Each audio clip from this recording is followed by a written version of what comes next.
तीन क्वेश्चन पूछे गए हैं आपकी तरफ से, 5th, 10th and 15th। Question number 5, a particle of mass 0.3 kg and force acting is minus kx. F is equal to minus kx and k is 15 Newton per meter, 15x।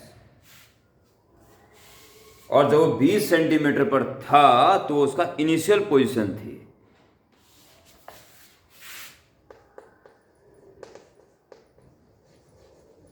Initially F is equal to minus K15 into 20 centimetre means 0.2 metre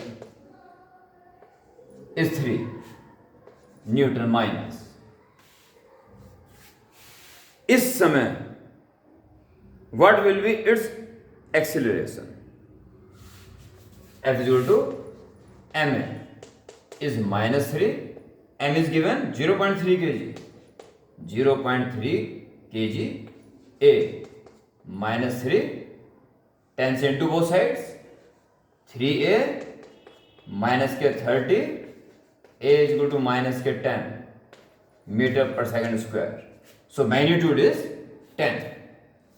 इसका मतलब प्यारे बच्चों ये हुआ कि ये स्थिति ऐसी है कि जब वो 20 सेंटीमीटर दूर था तो उस पे एक्सेलरेशन पीछे की तरफ काम कर रहा था, सो नेगेटिव आ रहा है 10। ओके, क्वेश्चन नंबर 10,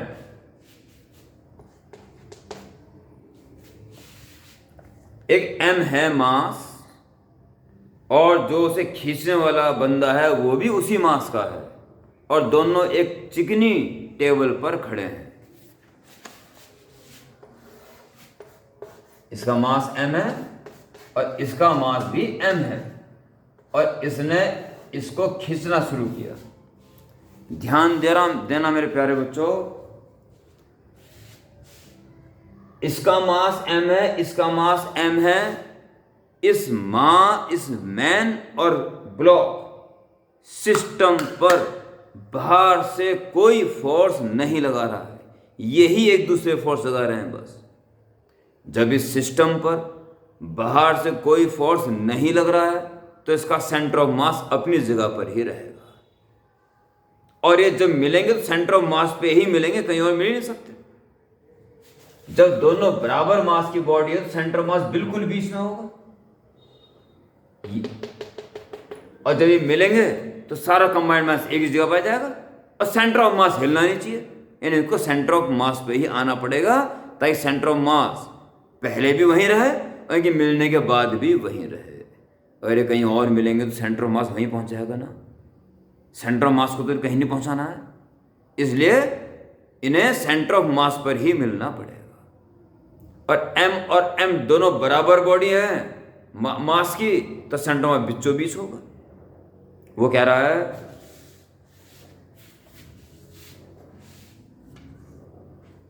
कि मैन खड़ा है x = 0 पर और ये m मास की कार्ड जो रखी बॉडी है ये रखी है 10 मीटर पे, तो सेंटर ऑफ मास कहां हो जाएगा 5 सेंटीमीटर। 5 सेंटीमीटर पूछ रहा है, अगर मैन ने उस कार्ड को खींचना शुरू कर दिया तो will they meet at point x = 5। Okay, B part is correct. और प्यारे बच्चों अंतिम क्वेश्चन रह गया आपका वेरी इंटरेस्टिंग, बहुत इंटरेस्टिंग क्वेश्चन है।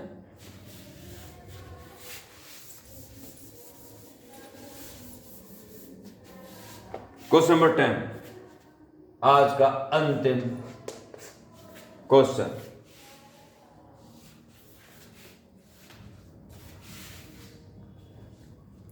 Newton's second law, net force applied on a body is equal to the rate of change of momentum.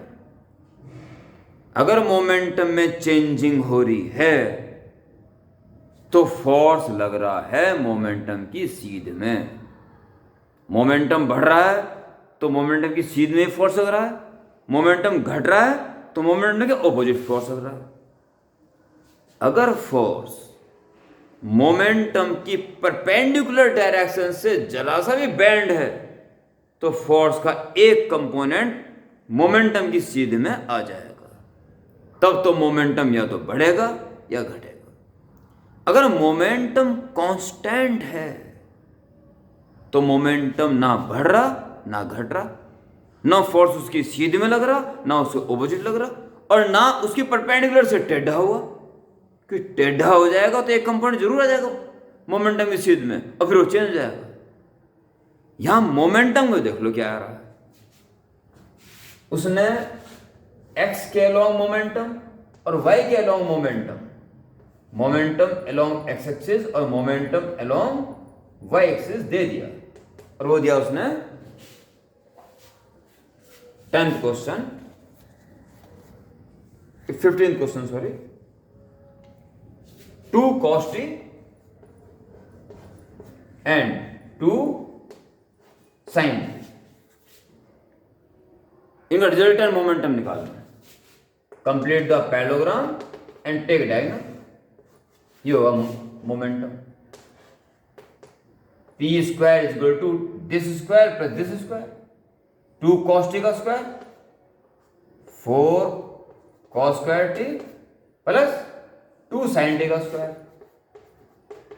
4 sin square t, 4 common अंदर बचेगा cos square t plus sin square t, it is 1, so p is 2 m into v यानी कि kg metre पर second. 2 x along component depend on time but final momentum resultant momentum independent of time, it is constant।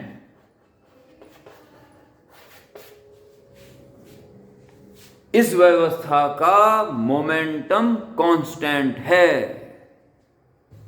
ना बढ़ रहा ना घट रहा, अर्थात फोर्स मोमेंटम की सीध में नहीं है और न इसका कोई कंपोनेंट है, अर्थात ये फोर्स बिल्कुल मोमेंटम के परपेंडिकुलर है। अगर जरा सा परपेंडिकुलर ना होकर टेढ़ा होता तो कोई ना कोई कंपोनेंट जरूर पड़ता मोमेंटम की सीध में, और उससे वो मोमेंटम या तो बढ़ता या घटता, पर आपने क्या देखा, कांस्टेंट, अर्थात फोर्स का कोई कंपोनेंट फोर्स मोमेंटम की सीध में नहीं है, अर्थात बिल्कुल परपेंडिकुलर है, अर्थात फोर्स और मोमेंटम एक दूसरे के परपेंडिकुलर हैं।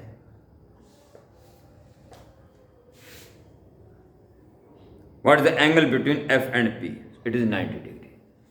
इसके अलावा बच्चों इन दिए गए 15 क्वेश्चंस में से आपकी प्रॉब्लम थी, और इस प्रॉब्लम बताने से पहले मैंने 11 क्वेश्चन और डाल दिए हैं न्यूटन्स लॉज ऑफ मोशन के। उन 11 क्वेश्चंस को पूर्ण शक्ति के साथ करें, आने वाली समस्याएं ग्रुप में डाल दें, और अपना सॉल्यूशन अपना होमवर्क जितना जल्दी हो सके ग्रुप में डाल के इस काम को खत्म करें ताकि आगे बढ़ा जा सके। बहुत प्यारा प्यारा है फिजिक्स में करने के लिए, बहुत प्यारा प्यारा। Okay, good night.